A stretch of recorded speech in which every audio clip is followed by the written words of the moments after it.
You're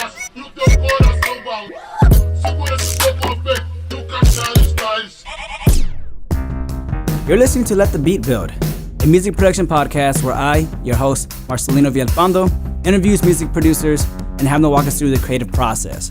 Today on the show, we have a Boston-based producer by the name of Rilla Force, and he's going to walk us through his track, Jump.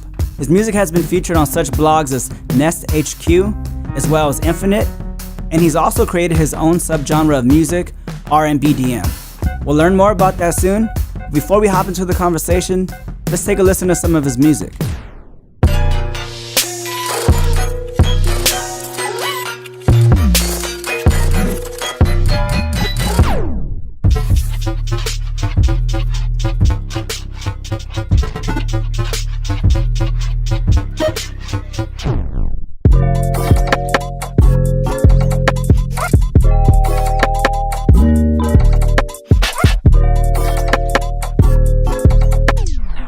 First off, thanks for coming to the show today. I really appreciate it. Yeah, man, of course, bro. So for those that don't know who you are, why don't you kind of introduce yourself, give us a little backstory about how you got into making music. All right, well, I go by Rilla Force. I'm a Boston-based music producer and DJ. I've been producing for about, I want to say like 14 years now, and like DJing for almost about 3. So in your own words, how would you describe your style? Like my style is very diverse. I like to categorize it as RNBDM, like rhythm and blues dance music. It's very soulful and it's very like smooth, but also has like the very energetic feelings of like electronic music or hip hop. Right. So when did you settle in on this RNBDM type of style? I mean, probably maybe around like 2 years, 3 years, something like that. I only just like named it 2 years ago through my first project I put out called RNBDM. Nice. That's a dope project, by the way. Thank you, man. What inspired you to create your own genre? So I would always have a hard time like trying to explain like what my music sounds like, because like, you know, I would say like, oh, it's future bass, and like, what's that? I'm like, it's yeah, you know. So I mean, this way, like at least like it's like a little bit easier to explain, right? And I think it's cool. I mean, like no one else is really using it. I'm kind of like, I guess I coined that phrase because I did a Google search too. Like the only thing that comes up is like me. So I'm like, all right, like I kind of invented something. That's kind of cool. Right. You invented a new category, a hashtag essentially. Yeah. Did you listen to a lot of 90s R&B music as a child? Funny story about that. I didn't really listen to a lot of music. Like my mother is like super religious, and growing up, she never like really let me listen to like a lot of things other than like classical music and like, you know, Christian music. Like that was kind of it. And then when I was about like 14, 15, I was like, Mom, I'm an adult now. Like you can't stop me from listening to stuff. So, I mean, like, that was around, like, 2004, 2005. I was like, all right, man, like, I'm about to, like, listen to, like, all these rap albums. The first album I ever heard, like, front to back was Kanye West, College Dropout. Easily one of the most influential albums of our generation. Oh, yeah, easily. Definitely. So you hear College Dropout, and so what's the next move? You start figuring out, like, how did this guy make beats? I heard College Dropout, and then immediately, like, I was like, all right, now I need to make music, because this is crazy. So I downloaded like, I think it was FL Studio 7. It's like really old. And it was like the demo. Right. And I was like, all right, like I'm going to make beats. I'm going to be really dope. And I was like really trash. Like I was so bad. Like it took me like 2 years to just make really bad beats. Cause like the beats I was making before they weren't even beats. They were just noise. It was crazy. But you need that. Cause I think every beginning producer, they think they're so dope, but in reality they're not. But you need that confidence, even though it's not valid. It has you have no reason to be that confident. You need that confidence to move forward. Otherwise, you're just gonna stop making music. Yeah, and that's very true. And you know, for me, it wasn't even like I was super confident. I just really wanted to do it. Like I knew I could be better. You know, like I'd go to like the lunch table, like, hey guys, like with my like little CD player, like listen to these beats. Right. But you have to have that real-time feedback. Otherwise, how will you know when you're dope, you know? I want to talk about the element that really sticks out to me regarding your music, the complex drum programming. Like in Jump, at times it feels like there's a lot being thrown at me, but not. You know, it's very chaotic, but very soulful. It has a dope bounce to it. Right. Like, I've always wanted, like, my music to stand out in a sense of where, you know, it's not like standard instruments, you know, like when you hear a beat, like nowadays, it's like, all right, like let me just grab like a quick 808 and like a hi-hat, you know, open hat and a snare, you know what I mean? Like I don't really want to follow in like those guidelines and like restrict myself like as a musician. Like that's why I take so much pride and so much care, like when I work on each and every track, like making sure the drums sound just right. Because that's overall, like I feel like in all music too, like just the overall like movement of each and every song is like how the percussion sounds, you know, that's what like really drives it home. Absolutely. I mean, you have to make people move, otherwise what's the point? Regarding Jump, how did this track come about? I don't know, like I just kind of started with the chords, started laying down some chords, like playing around with the melodies, you know, like little marimbas.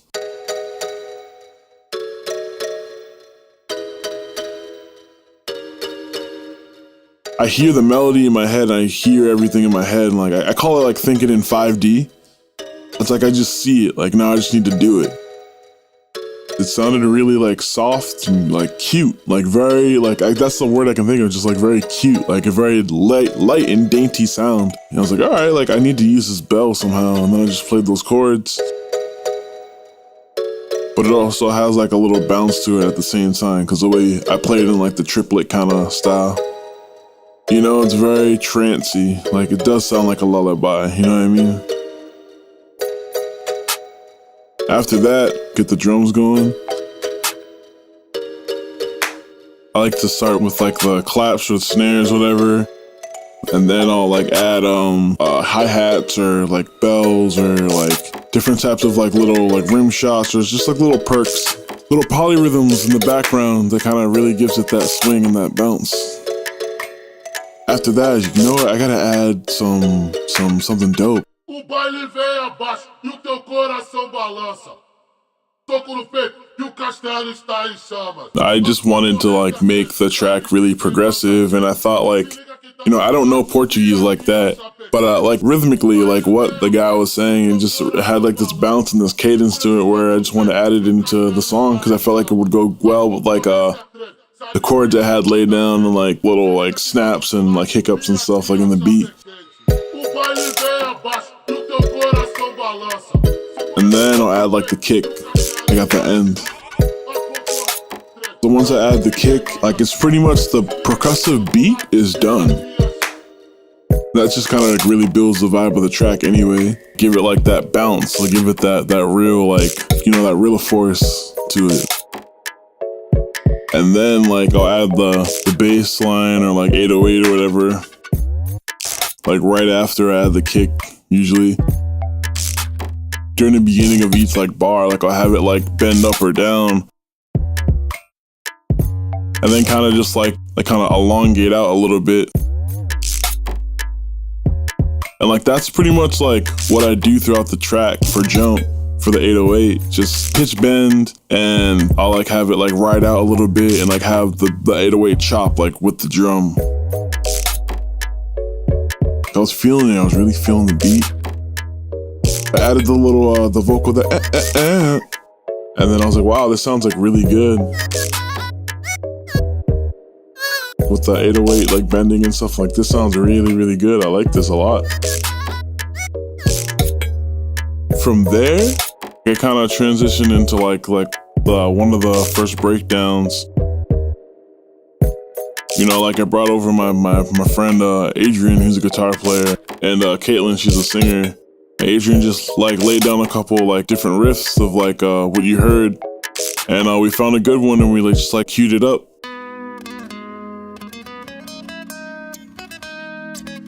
I added like a little pad synth too, like underneath like when Adrian was first playing.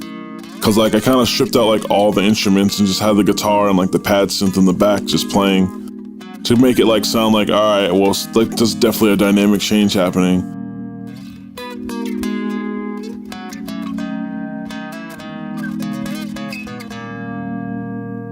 Then Caitlin's voice starts coming in, just doing like little like riffs, like some laws and leads and all that. And she just laid that down.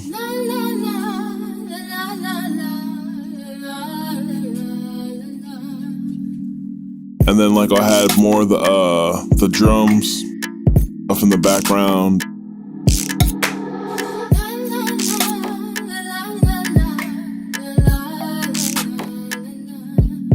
Kind of just gives it like a feel like of like, it's just like all right, well, the song's changing. It's just changing like its pace. From there, then I add like a super like synth heavy bass. It has like the more like the Latin kind of like dancey drums. And it has like the Brazilian sample in the background, the vocals.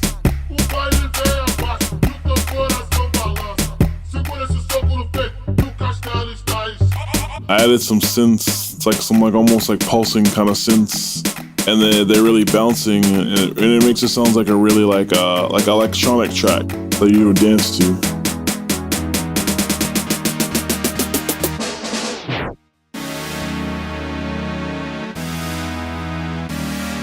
And then I go into like this big chord like break. I added a saw chord, like a saw synth, and like just made these like really lush chords.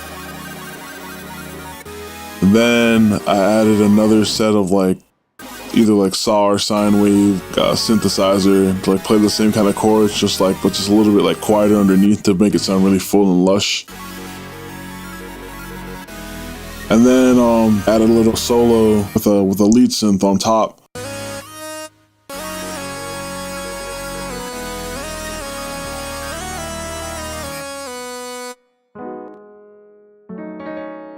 And I played it all the way until the end. Then you hear the piano start to come in.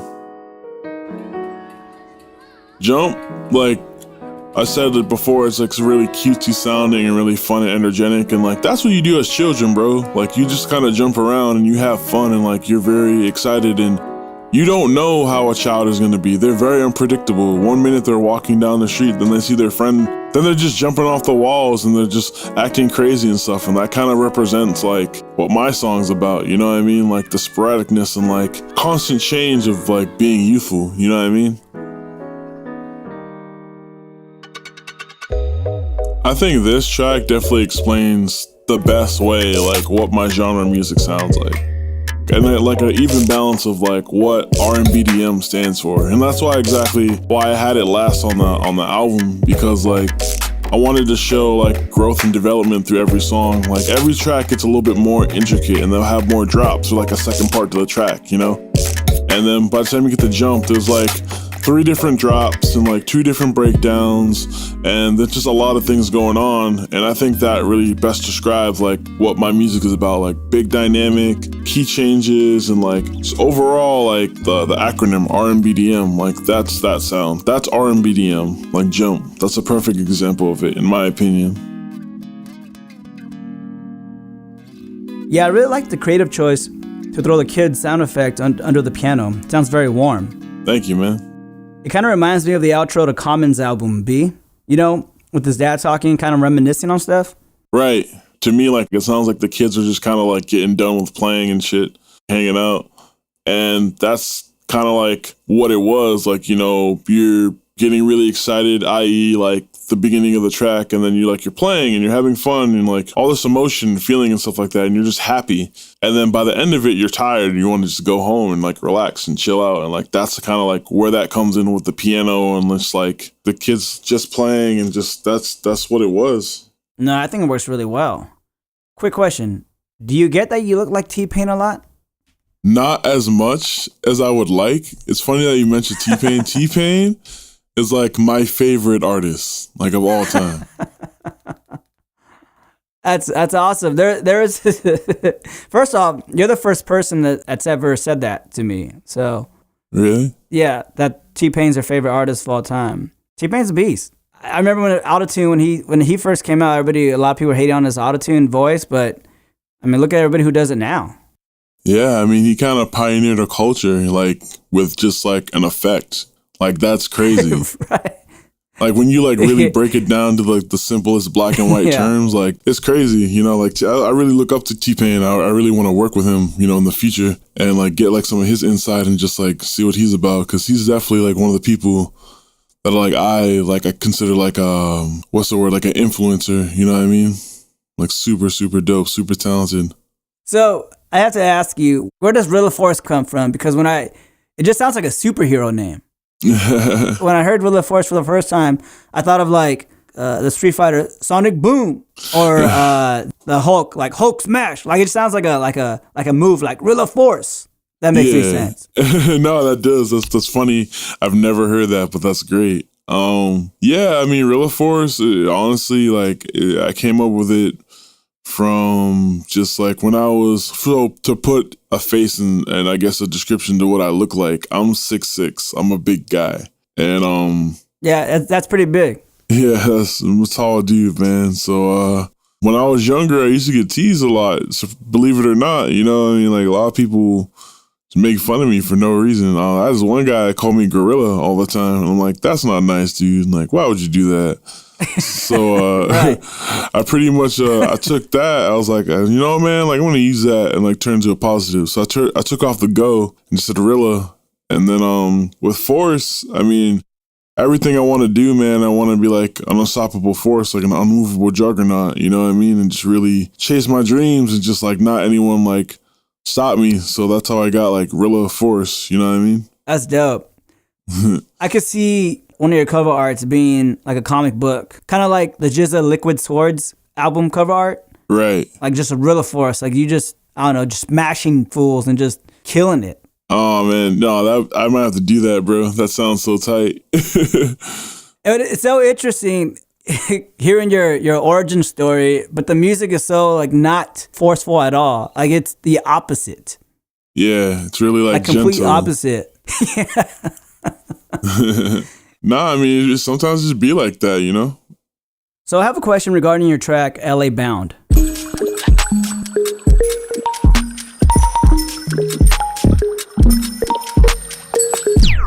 And I know you also threw a GoFundMe for your LA trip. Can you kind of explain what I'm talking about for people who aren't familiar with this? Like what I mean? Yeah, so last year, like around September in 2017, I quit my day job, you know? And I made a GoFundMe page to just let all the people know, like, hey man, like I'm a producer. I just quit my day job. I think I'm really talented and cool. I want to travel and meet people and do fun shit. You know what I mean? So I made this page to explain like, hey, what I'm doing. And like, if you donate money, you get like my discography or like updates of where my shows are, just like, or like little like pieces or scraps of like what my next album is going to be. And the track LA Bound, I released it with that track because that week I was going to LA for the first time to meet my manager and do some work with some major labels and just like overall just network with people. How successful was that trip for you? Like, did you get everything you wanted out of it? Yeah, I mean, I got everything I wanted and a little bit more. You know, I met some cool people. You know, like I met a lot of the selection heads like Joe Kane and stuff. That's dope. I met a lot of people from like Atlantic Records. I was over there. I met like Wiz and like Wale. Those are like cool people. And it was just a fun experience, you know, just going out to some place you never been. And like I was there for like a month, you know, so a lot of my friends thought I just like left Massachusetts. Like, oh wait, no, really, you gone? Like, nah, man, I'm just there for a month. Since leaving your job, how have you managed to pay your bills? If you don't mind, kind of explaining that. Like, is it via placements? Are you submitting to music libraries? No, I mean, to be honest, it's just from like dropping that first project. Like I started making money off of like iTunes and Spotify. People really started like really messing with the project, you know? And I was making so much money where I was like, all right, like I can pay my rent and, you know, I can do this and do that and skate by. So I'm like, all right, like I should probably like leave my day job and just do this full time because it's what I want to do anyway. So yeah, no, I mean, it just came from RNBDM. Everyone, you know, listening and playing and replaying and buying. Gotta thank y'all for that. That's dope. I'm always congratulations on that, by the way. Thank you. Appreciate it. I'm always very impressed by someone who can go from making music in their bedroom to making a living off of it. It just further instills how there's like no excuses. You know, like if you want to, like you can really do anything you want without sounding too corny. No, I mean, that's real, bro. That's like exactly what it is. You can do anything you want to. You just got to dedicate time to it. You got to really focus on what you want to do. You know what I mean? Like if I was just still, you know, making tracks here and there and releasing them and like, you know, not putting any thought behind it, then I'd still be where I was like a year ago. You know what I mean? Like not really doing too much. Just saying I want to like be a producer, just saying I want to travel and just saying I want to do shows, like, you know. But, you know, sometimes you got to make those right sacrifices and just like ante up and just go for it. You know, for me, it was just, for me, it was just like, I just needed to just focus on doing more shows. Like, for example, like I always, you know, January 1st every year, I always try to make like a couple big goals and small goals for myself. Last year was leave my job, try to get some publications and placements, and just travel a lot more. And in the course of like a year, I done like 60 shows, and I left my job. And, you know, I got one of my songs like in a movie. So it's like, you know, it's just crazy. So just got to really like buckle down and work hard. So what's next for Rilla Force? Well, right now I'm just kind of just making tracks here and there, trying to work on another project. I'm gonna call it Fiesta, and I'm just trying to you know, get some placements here and there, and just work with as many people as I can, travel a lot more, do some more shows. Awesome, man. Well, I wish you the best of luck, and I look forward to seeing where you take RNBDM and listening to your future music. Thanks for coming on the show today. I really appreciate it. Yeah, no problem. Thanks for having me, bro. Of course, man. Can you tell everybody where you can find your music at?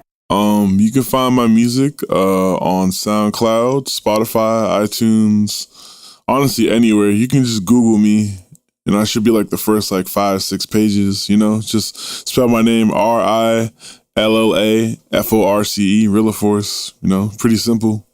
Well, it's that time of the show where I feel like listening to Jump in its entirety. So you want to go ahead and introduce that for us? All right, my name is Rilla Force, and this is my track Jump off of RNBDM.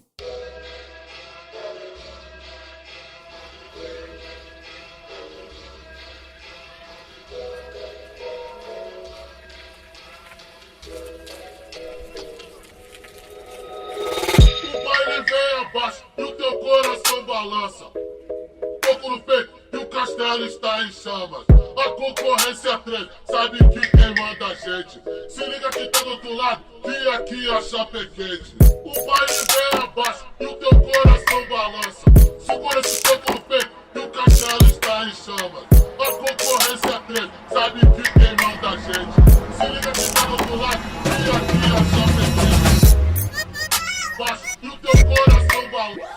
Segura esse pouco no peito e o castelo está em chamas. A concorrência treme, sabe que quem manda a gente. Se liga que tá do outro lado, que aqui a chapa. O baile.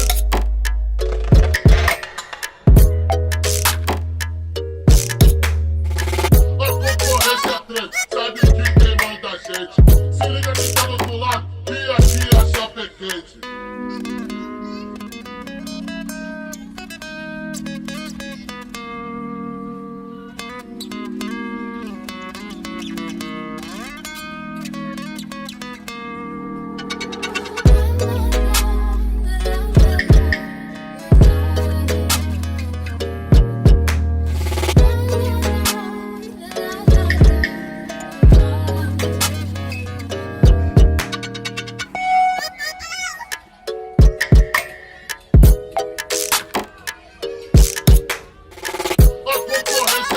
Sabe que quem manda a gente.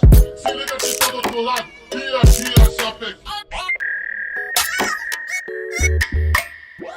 Segura esse corpo no peito. A concorrência treme. Se liga que tá do outro lado. O baile vem abaixo e o teu coração balança. Segura esse soco no peito e o castelo está em chamas. A concorrência treme, sabe que quem manda a gente. Se liga que tá do outro lado, que aqui a chapa é quente. O baile vem abaixo e o teu coração balança. Segura esse soco no peito e o castelo está em chamas.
I want to thank Rilla Force once again for coming on today's episode and giving us a glimpse of the man behind the music. I also want to thank you, the listener, for spending your time with us. You could have been anywhere else in this world, but you're here with us, and I appreciate that. If you found value in today's episode, please feel free to share with a friend or give us a positive rating on iTunes, because that helps other people find the show. Let the Beat Builder is now available on all platforms, including Apple Podcasts, Spotify, Stitcher, SoundCloud, Google Play, and wherever else podcasts can be found. Thanks again for tuning in. I'm your host, Marcelino Villalpando. Until next time, peace.